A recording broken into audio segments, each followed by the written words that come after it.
열왕기하 4장 1절부터 7절까지 말씀 통해서 끊어지지 않는 기름병 제목으로 하나님 말씀을 받겠습니다. 얼마 전에 교회 차에 이제 기름을 넣으려고 주유소에 갔다가 깜짝 놀란 일이 있습니다. 기름값이 올라도 너무 올라가지고 깜짝 놀랐습니다. 더 놀라운 것은 경유가, 교회 차에는 경유를 넣거든요.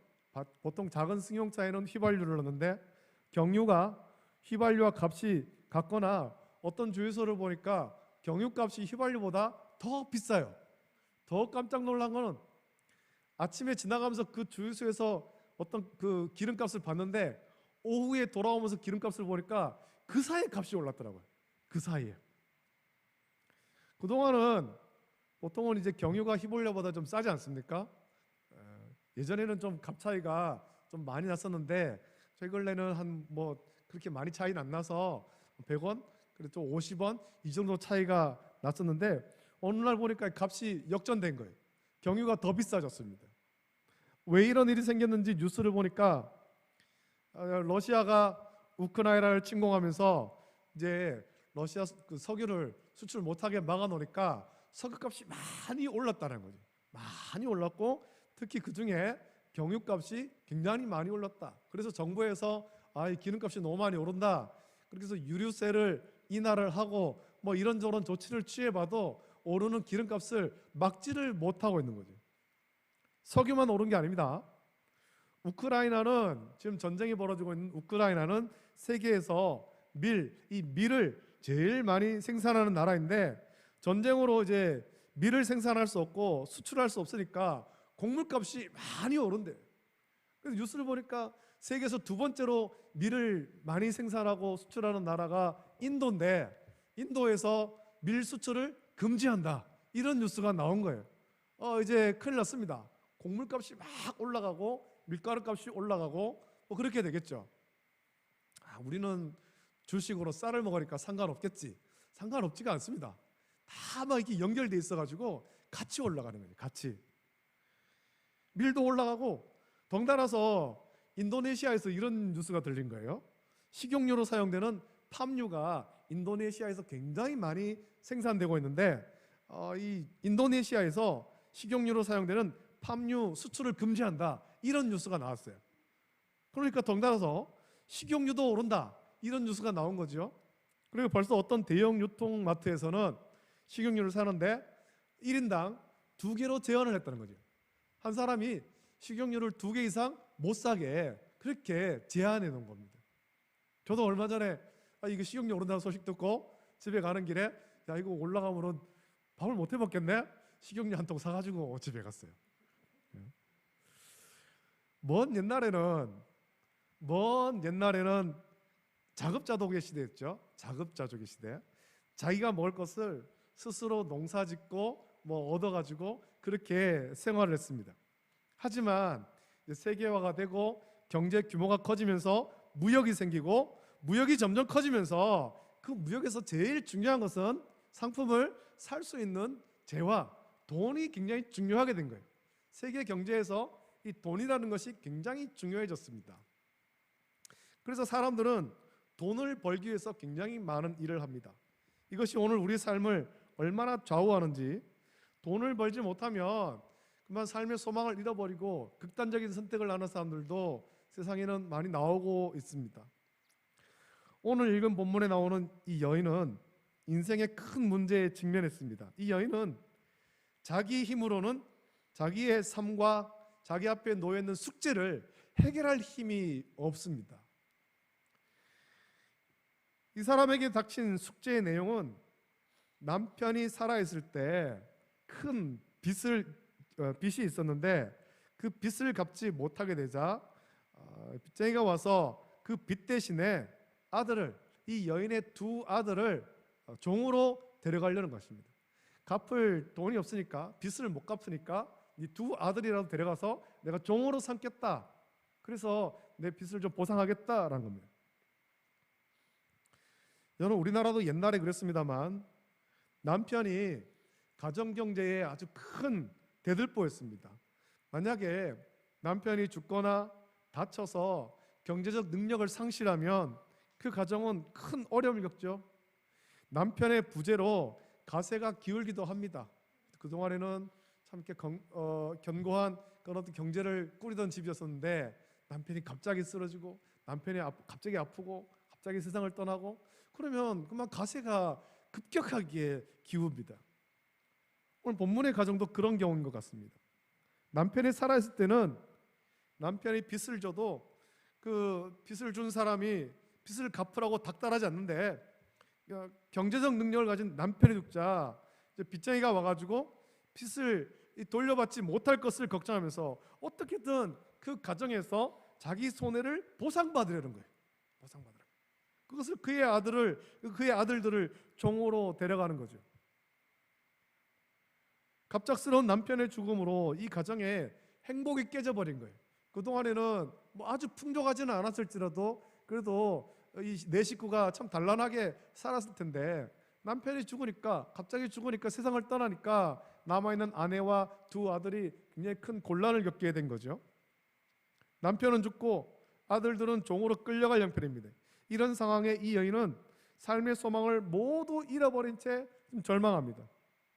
이런 고통 가운데 이 여인이 할 수 있는 일이 뭐가 있겠습니까? 어떤 일을 할 수 있을까요?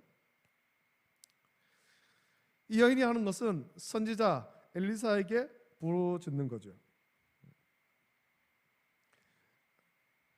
여러분 원래 정답은 하나님께 부르짖는 것이지만 엘리사가 사역하던 시대 이스라엘 백성의 영성은 그렇게 맑고 깊지를 못했습니다. 그 말은 하나님께 부르짖을 줄 모른다라는 겁니다. 하나님께 부르짖을 줄 모른다. 그래서 자기 문제를 놓고 하나님께 부르짖으면 되지만 그렇게 할 줄 모르니까 엘리사한테 그래서 찾아가는 거죠. 그나마 다행인 것은 뭐 엘리사한테 찾아간 거예요. 옆집에 찾아가거나 뭐 그렇게 한 거 친인척을 찾아간 것이 아니라 엘리사한테 찾아갔습니다. 엘리사는 그 여인에게 지시해서 여러 이웃에게 빈 그릇을 모두 빌리게 하고 두 아들과 함께 문을 닫고 가지고 있는 그 한 그릇의 기름을 빌려온 빈 그릇에 붓게 하죠. 빌린 그 많은 그릇에 한 그릇의 기름을 붓는 대로 다시 채워졌습니다. 빈 그릇이 없게 되자 비로소 기름이 그쳤다라고 말씀합니다. 미망인은 이 사실을 엘리사에게 고합니다. 엘리사는 그 미망인에게 너는 가서 기름을 팔아 빚을 갚고 남은 것으로 너와 내 두 아들이 생활하라 라고 그렇게 전해줍니다. 이 여인의 모든 문제를 한 번에 해결해 준 것입니다. 이 일로 이 여인의 눈에 고였던 눈물과 담겼던 한숨과 가슴에 쌓였던 안타까움이 다 물러간 것입니다. 문제가 해결되죠. 그리고 생각만 해도 두렵던 빚을 준 사람도 사라진 것입니다. 이것은 빚을 갚았기 때문이죠. 그리고 이 여인은 남은 기름으로 얼마가 남았는지 모르지만 그것을 생활하라 했을 때 생각보다는 꽤 많은 기름이 남았던 것 같아요. 생활하기에 충분한 문제가 다 해결된 것입니다. 오늘날 인생의 문제로 고민하는 분 있습니까? 우리에게는 많은 문제가 있습니다. 사람들이 다 알지 못하는 옆에 있는 이웃들도 알지 못하는 크고 작은 문제가 우리에게 있고 그 문제로 인해서 우리는 고민하며 밤잠을 설칠 때도 있다는 것입니다. 우리는 그런 문제 앞에서 오늘 이 본문에 나오는 여인을 보면서 우리 앞에 놓여 있는 인생의 문제, 인생의 숙제를 해결할 수 있기를 바랍니다.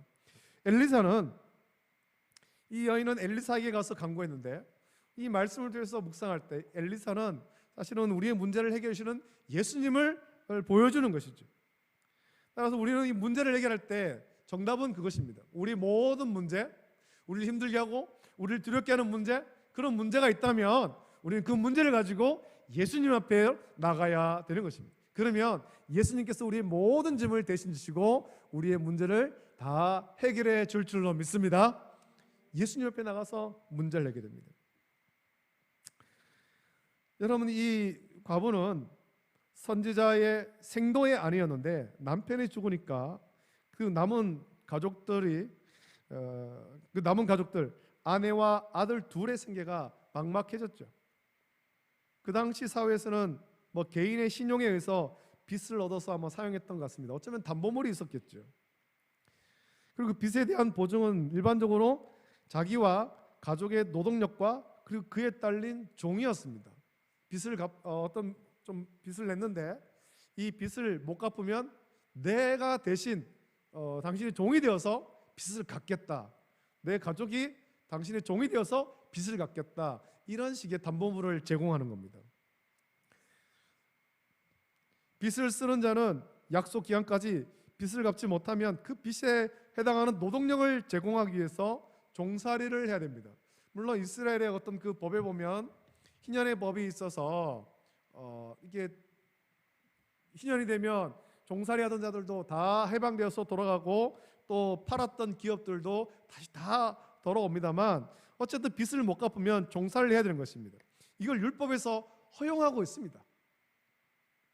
그러나 또한 율법은 이 빚 때문에 종살이하는 자를 종같이 엄하게 대우하지 못하게 하죠. 같은 동족 이스라엘 백성들을 종처럼 노예처럼 대우하지 못하게 하고 안식년과 희년이 되면 돌아오도록 해방해 주라고 했습니다. 이것이 비록 빚진 자라도 인간의 어떤 그런 존엄성을 나타내고 하나님의 사랑을 우리에게 보여주는 것입니다. 자, 이제 이 여인을 보겠습니다. 이 여인은 큰 문제에 직면합니다. 이 여인은 자기의 힘으로 삶과 어떤 숙제를 해결할 수 없습니다. 그래서 엘리사를 찾아갔습니다. 그리고 그 문제 해결의 비법이 거기서부터 나오죠. 여러분, 우리가 문제 있을 때 주님 앞에 나가서 엎드려서 간구하십시오. 기도의 자리를 소홀히 하면 안 됩니다. 주님 앞에 나가서 우리의 모든 문제, 가정의 문제, 개인의 문제, 사업의 문제 하나님 앞에 내어놓고 간구해야 되는 것입니다. 그러면은 우리 주님께서 우리 기도를 다 들으시고 우리를 위로하시고 응답하시고 우리의 문제를 해결해 줄 줄로 믿습니다. 여러분, 우리가 다 행복하기를 원합니다만 항상 행복하지만은 않죠. 행복한 날도 있지만 행복하지 않은 날도 있습니다. 불행은 누구에게나 순간적으로 찾아오는 거예요. 순간적으로. 제가 저번에 부활주일 전에 저의 친구 얘기를 했습니다만 저와 고등학교 동창인데 아직 젊다면 젊다고 할 수 있는 나이인데 뇌출혈이 와서 그만 병원에 입원하고 3, 4일 만에 뇌사 판정을 받고 그렇게 장기 기증을 하고 세상을 떠났습니다. 하나님께 부름받았습니다. 건강하던 친구였습니다. 건강하던 친구였는데 어느 순간 뇌출혈로 세상을 떠나는 거예요. 이런 문제가 우리가 세상을 떠나는 것이 하나님께 부름받는 것이 내 삶을 한 70년 80년 살고 그 다음에 하나님께 부름받는다 보장하지 못하는 거예요. 하나님께서 오라 하시면 언제든지 가야 되는 거죠. 언제든지. 내가 하는 일이 항상 잘 될 거다, 우리는 장담할 수가 없는 것입니다. 불행은 예고 없이 찾아오죠. 때로 육체의 한 부분이 마비되어서 마음대로 움직일 수 없을 때도 있고 억울하게 다른 사람의 오해를 받아서 마음에 깊은 상처를 받을 수도 있고 또 가족이 예고 없이 자신의 곁을 떠날 때도 있고 우리는 때로는 억울하게 모함받아서 감옥에 갈 수도 있고 눈 높인 황량한 들판에 아무도 없이 혼자 남겨질 수도 있습니다. 누구의 도움도 받지 못하는 그런 환경 속에 우리가 놓여질 수도 있다라는 것입니다. 하나님께서는 이런 극한 상황 중에서도 우리에게 한 줄기 빛을 보내십니다. 여러분, 밤하늘을 보십시오. 요즘에는 도시에서는 밤하늘의 별들을 보기가 참 힘듭니다만 우리 어릴 때를 생각해 보면 밤에 별이 얼마나 반짝반짝 빛납니까? 굉장히 빛나죠. 별이 빛나는 이유는 밤하늘이 깜깜한데 거기서 빛나기 때문에 별이 굉장히 아름다운 거예요. 열매를 맺기 위해서는 햇빛뿐만 아니라 소나기도 필요하듯이 비가 온 뒤에 땅이 더 굳어지고 옥토가 되듯이 불행이 우리에게는 하나님께 더 가까이 나가서 복을 받는 지름길이 될 수도 있다라는 것입니다. 그 고난을 통해서 하나님께 더 가까이 나갈 수 있는 기회가 된다라는 것입니다. 고난이 올 때 불평하고 원망하고 절망만 할 것이 아니라 이때를 기회로 하나님께 더 가까이 나아갈 수 있는 저와 여러분 되시기를 예수님의 이름으로 축복합니다. 2절 말씀에 이렇게 말하죠. 엘리사가 말하는데 그 여인이 말하는데 그가 이르되 계집종의 집에 기름 한 그릇 외에는 아무것도 없나이다 라고 말합니다. 이 여인은 지금 남편도 죽고 또 가세도 기울어서 집에 아무것도 없습니다. 근데 가진 것 딱 하나가 있다는 거죠. 기름 한 그릇이 있습니다. 이 기름은 히브리인에게 있어서 식용으로도 쓰이고 또 밤에 집에 불을 밝히는 조명용으로도 쓰이고 또 몸이 아플 때 거기에 바르는 의향용으로도 쓰이고 또는 여인이 화장을 할 때 화장용으로도 쓰이고 접대용으로도 쓰이고 뭐 여러 생활 필수품으로 사야 됩니다. 또 기름은 이스라엘에서 기름은 굉장히 중요한데 이게 종교용으로 또 왕이나 제사장, 선자를 세울 때도 기름을 사용하죠. 그 머리에 기름을 붓습니다. 이렇게 여러 가지 기름이 있는데 오늘 본문에서 말하는 이 기름은 아마 식용으로 사용되는 그런 기름인 것 같아요. 식용으로 사용되는 기름 한 그릇밖에 없습니다. 오늘 본문에서 이 여인이 가지고 있는 한 병 기름은 그 가정을 최후까지 지키고 있는 그 하나의 희망입니다. 이것을 우리는 과부의 믿음으로 생각해 봐야 됩니다. 영적 재산입니다. 다른 거 다 잃어버려도 빼앗기지 않은 단 한 가지 그거는 믿음인 거죠. 여러분, 우리에게 환난과 핍박이 닥치고 고난이 닥칠 때 많은 것을 잃어버릴 수 있습니다. 우리의 재산을 잃어버릴 수도 있고 가족을 잃어버릴 수도 있고 몸에 병이 생길 수도 있는 거예요. 그렇지만 아무리 환난과 핍박과 고난과 역경이 있어도 빼앗기지 않는 것, 아무도 뺏을 수 없는 것 단 하나가 있는데 그건 우리 주님을 믿는 믿음이라는 것입니다. 욥이 그것을 보지 않습니까? 욥이 많은 환난을 당했습니다. 어려움을 당했습니다. 사탄이 시험해서 그의 모든 재산이 다 빼앗기고 그의 10명의 자녀들이 한순간에 다 죽임을 당하고 몸에 병도 들고 그래서 제 위에서 깨진 기와장으로 헌대를 긁고 있을 때 그의 아내가 와서 이래도 하나님을 욕하지 않느냐, 하나님 욕하고 죽어버려라, 그렇게 말할 때 욥이 어떻게 합니까? 그 믿음을 버리지 않는 거예요. 그 믿음을 잃어버리지 않는 거예요. 주신 이도 하나님이시고 거둬가신 이도 하나님이십니다. 끝까지 믿음을 잃지 않았습니다. 여러분, 우리가 고난을 당하고 환난을 당할 때 많은 것을 잃어버릴 수가 있지만 이 믿음만큼은 결코 잃어버려서는 안 되는 거예요. 이게 우리를 살리는 영적 재산이죠. 학자들에 따르면 이 과부의 남편이 빚을 지게 된 것은 아마 당시 아합 왕에게 핍박받던 선자들에게 음식을 제공했기 때문이다, 그렇게 추측합니다. 그러니까 과부는 주의 일을 하다가 빚을 지고 아이까지 빼앗길 처지에 놓인 거예요. 보통 사람 같으면 그렇게 주의 일을 하다가 모든 거 다 잃어버리고 남편도 죽고 그러면은 믿음이 좀 없는 사람 같으면 교회를 원망하고 남편을 원망하고 교회를 떠났겠죠. 그러나 과부는 이러한 절망적인 상황에서도 세상 사람을 찾지 않습니다. 하나님을 믿고 엘리사를 찾아간 거예요. 엘리사를. 남편이 살아있을 때 그토록 믿고 따랐던 엘리사, 헌신했던 엘리사를 찾아가죠. 오늘 이 과부의 문제가 해결된 것은 가지고 있는 그것 때문입니다. 그 양이 많던 적던 간에 그것이 문제가 아니라 지니고 있는가, 무엇을 가지고 있는가 하는 것이 문제인데 기름 한 병이라도 가지고 있었기 때문에 그것을 통해서 기적이 일어난 거예요. 다시 말하면 이것을 영적으로 해석하면 우리에게 환난이 닥칠 때 아무것도 가진 것이 없어도 정말 겨자씨 하늘 같은 작은 믿음만 있어도 이 믿음으로 하나님은 우리를 살리시는 것입니다. 할렐루야, 할렐루야. 다 잃어버려도 겨자씨 하나 같은 믿음, 그것이 아무리 작을지라도 그 믿음을 놓치지 않으면 하나님께서 그 믿음을 보시고 우리를 다시 회복시켜 주십니다. 그 믿음이 기적을 일으키는 거죠. 하나님은 지금도 우리가 가진 믿음을 통해서 역사하시는 거예요. 저와 여러분들이 가진 믿음, 우리에게 믿음이 얼마나 있는가, 믿음의 분량이 얼마나 되는가, 그걸 보시는 것이죠. 한 명밖에 안 돼 보이는 작은 믿음만 있어도 역사는 이루어지는 것입니다. 예수님께서 말씀하지 않습니까? 겨자씨만한 작은 믿음이 있을지라도 이 산을 들어서 저리로 옮겨지라 하더라도 옮겨진다. 예수님께서 말씀하신 거예요. 믿음이 기적을 일으킵니다. 따라합시다. 믿음이 기적을 일으킵니다. 여러분, 우리 믿음을 지켜야 됩니다. 겨자씨만한 믿음일지라도 그 믿음으로 우리의 삶의 회복을 꿈꾸는 저와 여러분 되시기를 예수님의 이름으로 축복합니다. 하나님은 우리에게 우리에게 기적을 일으키실 때 아무것도 없는 상황에서 그냥 그렇게 일하지 않습니다. 우리에게 없는 것을 요구하지 않습니다. 하나님이 모세를 부르실 때 그에게 아무것도 없는 것 가운데 그냥 가서 바로한테 나가서라 그렇게 말씀하지 않았습니다. 너의 손에 무엇을 가지고 있느냐? 지팡이입니다. 그걸 들고 나가는 거죠. 그래서 출애굽기에 말씀 보면 모세가 하나님께 말씀 받아서 바로에게 나갈 때 그의 손에 모세의 지팡이를 잡았다가 아니라 하나님의 지팡이를 들고 갔다 그렇게 말씀하고 있는 거예요. 그 지팡이가 하나님께서 새로 만들어진 지팡이가 아니잖아요.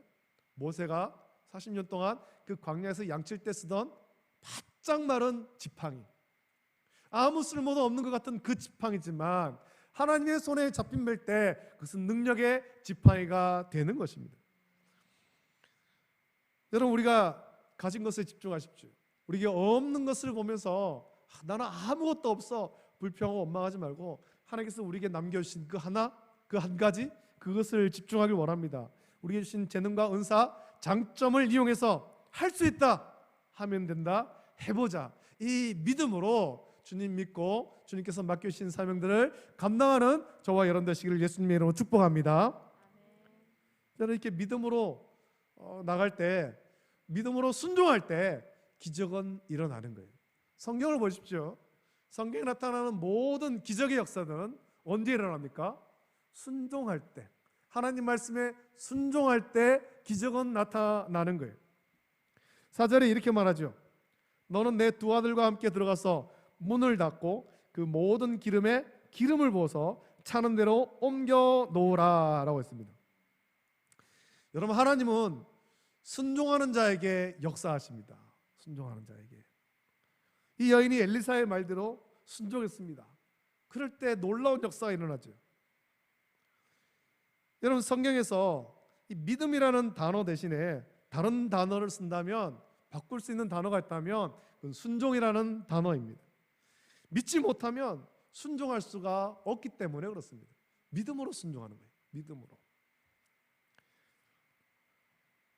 믿음은 하나님께서 우리에게 선물로 주시는 것인데 여기에 반응하는 것, 우리의 역할이 순종이라는 것입니다. 순종.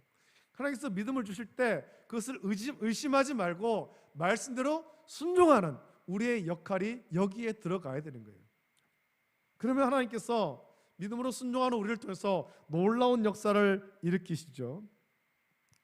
사무엘상 15장 22절 보면 사무엘이 사울 왕에게 이렇게 말하지 않습니까? 순종이 제사보다 낫고 듣는 것이 순양의 기름보다 낫다, 그렇게 말씀했습니다. 아무리 화려한 제사를 지낸다 하더라도 순종하는 것이 없으면 하나님께서 그것을 기뻐하지 않습니다. 아무리 많은 사람이 모여도 거기에 순종이 없으면 하나님 그 예배를 받지 않는 거예요. 하지만 두세 사람이 모여도 주의 이름으로 모이고 거기 가운데 믿음의 순종이 있으면 하나님 그 예배를 기쁘게 받으시는 것입니다. 오늘 저와 여러분들은 주님의 말씀 가운데 순종하는 믿음의 성도가 다 되기를 예수님의 이름으로 축복합니다. 여러분, 예수님께서 일으키신 첫 번째 표적 있지 않습니까? 가나 혼인잔치에서의 표적. 그 표적에 가장 중요한 역사가 무엇입니까? 순종 아닙니까? 순종. 예수님께서 그 종들에게 돌 항아리에 물을 부어라, 물을 다 붓고 난 다음에 떠서 연회장에 갖다 주어라 라고 할 때 그 하인들이 어떻게 했습니까? 종들이 어떻게 했습니까? 자신들이 부은 것은 분명 맹물인데 이걸 떠서 연회장에 갖다 줘라 할 때, 아니 맹물을 연회장에 갖다 주면 어떻게 하냐? 불순종했다면 기적을 체험하지 못했습니다. 하지만 자기들이 부은 것은 맹물이지만 예수님이 말씀하시니 말씀대로 순종해서 떠다 갖다 줬을 때 그것이 최상품 포도주가 되는 기적을 체험하게 되는 거예요. 순종이 기적을 일으키는 것입니다. 순종이에요. 베드로가 물 위를 걸어서 갔던 것도 순종의 역사죠. 예수님께서 오라 하실 때 그 말씀에 순종해서 물 위로 걸어갈 수 있었습니다. 순종하면 기적이 일어납니다. 저와 여러분들의 삶 가운데 기적을 날마다 체험하기를 예수님의 이름으로 축복합니다. 우리가 원하는 기적은 다른 것 아니에요. 순종으로 나타나는 기적, 하나님 말씀에 순종함으로 나타나는 놀라운 하나님의 은혜, 그 기적을 체험하는 거예요. 저와 여러분들이 오늘 교회 와서 하나님께 예배를 드리고 말씀을 받았습니다. 그러면 그 말씀을 가슴에 새기면서 한 주간 동안 살면서 말씀을 순종해야 되는 거예요. 순종하려고 애를 쓰는 거예요. 그러면 기적은 반드시 일어나는 것입니다. 2002년 한일 월드컵 할 때 꿈은 이루어집니다. 해놨지 않습니까? 꿈은 이루어집니다. 관중석에 그렇게 막 그렇게 써놓고 했는데 기적은 반드시 일어납니다. 누구에게 일어납니까? 순종하는 자에게 기적은 반드시 일어나는 줄로 믿습니다. 아멘. 네, 순종해야 됩니다. 이 여인은 순종을 했습니다. 두 아들과 함께 엘리사의 말한 대로 순종했습니다. 지금 당장 돈이 필요하고 돈을 갚지 못하면 빚쟁이가 와가지고 아들을 끌고 가겠다라고 하는데, 그런 상황에서 왜 빈 그릇을 빌려오라고 하는지, 또 그릇에 조금 남아있는 기름으로 어떻게 그 많은 그릇을 채울 수 있을 것인지 이해할 수 없는 일이 한두 가지가 아닙니다. 그런 명령을 하는 엘리사는 거기에 대한 어떤 설명도 없습니다. 어떤 설명도 없이 그릇을 빌리고 네가 가지고 있는 기름을 그릇에 채우라, 그렇게 말한 거죠. 왜 그렇게 해야 됩니까? 기름이 어디서 납니까? 묻지 않습니다. 이 여인은 이유를 묻지 않고 순종하는 거예요. 그는 선자 입에서 나오는 말을 하나님 말씀으로 신뢰했기 때문이지. 여인이 엘리사의 말을 듣고 순종했더니 놀라운 기적이 일어난 거예요. 4절 말씀 보겠습니다. 4절 보면 너는 내 두 아들과 함께 들어가서 문을 닫고 라고 말씀합니다. 자, 여기에서 아주 중요한, 우리가 기적을 체험함에 있어서 또 중요한 것을 한 가지 우리에게 말씀해 주고 있는데, 문을 닫으라, 문을 닫으라. 이 문을 닫는다라는 말은 나를 두렵게 하는 세상 염려, 근심, 걱정을 내려놓고 하나님 옆에 나가서 세상과 잠시 닫아놓고, 세상과 단절해놓고 하나님 옆에 나가서 기도하라라는 거예요. 기도하라. 사실 오늘날 우리의 삶 속에서 하나님의 기적이 너무너무 필요하지 않습니까? 그만큼 우리 현실이 굉장히 두렵고 어려운 시대를 살아갑니다. 우리의 건강도, 우리의 가정에도 지금 우리의 삶 속에 이런저런 이유로 어려운 일들이 참 많습니다. 이 말은 쉽게 말하면 우리에게는 모든 순간 하나님의 도움이 필요하다는 겁니다. 하나님의 은혜가 필요하다는 거죠. 기적이 필요하다는 것입니다. 기적. 우리의 삶 속에 기적이 일어나길 원하는데, 기적이라는 것은 우리가 얼마나 전적으로 하나님을 믿고 순종하느냐, 하나님 바라보느냐, 여기에 하나님의 손길이 임하는 것입니다. 이걸 보고 우리는 기적이라고 하는 거죠. 우리의 모든 삶 속에 이런 하나님의 기적이 일어나길 원합니다. 성경에는 놀라운 그런 기적의 역사가 굉장히 많이 있습니다. 출애굽의 역사가 일어났습니다. 홍해가 갈라지는 역사가 일어났습니다. 여리고 성이 무너졌습니다. 태양과 달이 멈추는 역사가 일어났습니다. 심지어는 시간이 되돌아가는 역사도 있었습니다. 죽은 사람도 살아나는 역사도 성경에 기록됩니다. 많은 그런 기적의 역사들이 있는데, 이 중요한 사실은 이런 기적의 역사가 언제 일어나느냐라는 거죠. 언제 일어나느냐. 성경을 가만히 읽어보면 이 기적의 역사가 일어나는 때가 있는 거예요. 하나님께서 모든 인생의 역사 속에 어떻게 복을 주셨습니까? 어떤 기적을 주셨습니까?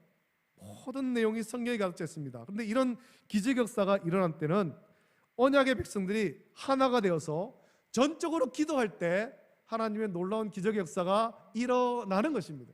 홍해가 갈라지는 것, 홍해 앞에 두려워 떨 때, 기도할 때 하나님께서는 그 홍해를 열어주시는 것입니다. 열어주시는 것. 기도할 때 하나님은 우리 가운데 역사하십니다. 히스기야가 죽을 병에 걸렸다라고 말할 때, 히스기야가 그 말을 듣고 돌이켜서 하나님께 기도할 때 하나님은 그에게 15년의 삶을 연장하는 기적을 일으키지 않습니까? 하나님의 그 응답의 체험을, 시간이 되돌아가는 그 체험을 그가 경험하잖아요. 여러분, 20세기 최고의 물리학자 알버트 아인슈타인이 이렇게 말했습니다. 인생에는 두 가지 삶밖에 없다. 한 가지는 기적 같은 건 없다고 믿는 삶, 또 다른 한 가지는 모든 것이 기적이라고 믿는 삶. 내가 생각하는 인생은 후자이다 말했습니다. 무슨 말입니까? 삶의 모든 순간이 기적이다는 겁니다. 내가 태어났고 내가 이 땅 가운데 살아가고 오늘 하루를 살아가는 모든 순간, 이게 다 하나님의 놀라운 은혜고 기적이라는 거죠. 오늘 우리가 사는 시대는 하나님의 은혜 없이는 단 하루도 살아갈 수 없는 어려운 문제가 우리 앞에 널려 있습니다. 그것이 우리를 두렵게 만들기도 하고 힘들게 만들기도 합니다. 이럴 때 하나님의 은혜가 필요하고 하나님의 기적이 필요한 거예요. 성경이 보여주는 신앙은 기적의 신앙이죠.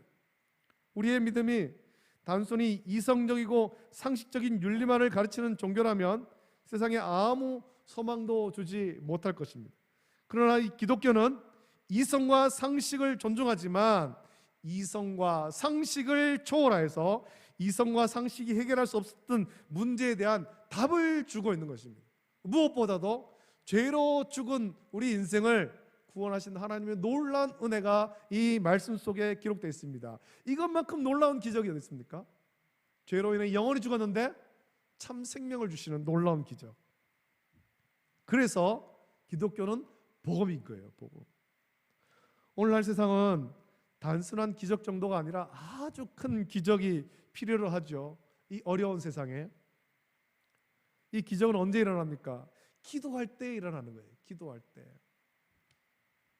참 감사한 것은 코로나 2년을 지내면서 우리 총회에서는 이런저런 그런 기도회를 계속해서 계획을 하고 진행을 하고 있었습니다. 올해도 은혜로운 동행기도회 해가지고 우리가 참석을 못했습니다만 각 지역별로 노회별로 기도회를 하고 그 총회 차원에서 계속 기도회를 하고 그 기도회를 하죠. 기도할 때 기적은 나타나는 거예요. 교회 회복 우리가 부르짖는 것으로 되는 것이 아니라 기도할 때 교회는 회복될 줄로 믿습니다. 할렐루야. 우리의 가정의 회복 그냥 원한다고만 되는 것이 아니라 기도할 때 간절히 부르짖어 기도할 때 우리의 가정은 회복되는 거예요. 우리의 사업의 회복 기도할 때 사업은 회복될 줄로 믿습니다. 우리의 건강 기도할 때 하나님께서 건강 주실 줄로 믿습니다. 기도할 때 문제가 해결되는 거예요. 기도는 우리를 살려주는 생명의 약이며 독수리 같은 샘을 주셔서 어떤 장애물도 넘어서 승리할 수 있게는 놀라운 기적이 일어나게 하죠. 예수님께서 말씀하시기를 마태복음 6장 6절에서 기도할 때 이렇게 기도하라고 했습니다. 너는 기도할 때 내 골방에 들어가 문을 닫고 은밀한 중에 계신 내 아버지께 기도하라. 은밀한 중에 보시는 내 아버지께서 갚으시리라 라고 말씀합니다. 하나님께서 갚으신다. 기도할 때 은밀한 중에 기도할 때 들으시는 하나님께서 갚는다라는 말이 뭐겠습니까? 기도에 응답하시고 기적을 일으켜 주신다라는 거예요. 오늘날도 기도하는 자에게 우리 주님은 만나 주시죠. 나를 사랑하는 자들이 나의 사랑을 이루며 나를 간절히 찾는 자가 만날 것이다 라고 잠언에 말씀했습니다. 역대하 16장 9절 말씀 보면 여호와의 눈은 온 땅을 두루 감찰하사 전심으로 자기에게 향하는 자들을 위하여 능력을 베푸신다 그렇게 말씀했습니다. 전심으로 자기에게 향하는 자들을 위하여 능력을 베푸신다. 전심으로 하나님을 믿고 기도하는 자에게 능력을 베풀어 주신다. 기적을 일으켜 주신다라는 거죠. 예수님께서도 기도 외에는 이런 유가 나갈 수 없다. 기도가 답이라고 말씀하신 거예요. 여러분 어려운 시기를 살아갑니다. 코로나가 다 끝나가고 일상을 회복한다고 하지만 우리의 삶에는 여러 가지 문제로 인해서 계속해서 어려운 시기를 살아갑니다. 이때에 기도가 답입니다. 저와 여러분들이 기도에 더욱더 힘쓰므로 하나님께서 베풀어 주신 은혜를 누리고 기적을 날마다 체험하며 살아가는 능력의 성도가 다 되기를 예수님의 이름으로 축복합니다. 기도하겠습니다. 하나님 아버지 은혜를 감사함을 드립니다. 오늘 귀하고 거룩하고 복되고 영광스러운 주일 주님 앞에 나와서 하나님 말씀 받으며 예배할 수 있도록 은혜 주셔서 감사합니다.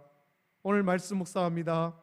아버지 하나님, 이 여인이 남편이 죽고 또 그 빚으로 인해서 어려움을 겪을 때 그는 엘리사를 찾아가서 간구하였고 또 엘리사는 그에게 하나님 말씀을 전해주고 또 그 말씀대로 순종할 때 이 여인은 놀라운 기적을 체험했습니다. 하나님 이 말씀을 통해서 우리가 모든 문제 앞에서 절망할 것이 아니라 하나님 앞에 나가서 문을 닫고 기도하게 하시고 하나님 말씀에 순종함으로 말미암아 하나님의 은혜의 삶을 살고 기적을 체험하는 삶을 살아갈 수 있도록 복 내려 주시옵소서. 거룩하신 예수님의 이름으로 감사하며 기도드립니다. 아멘.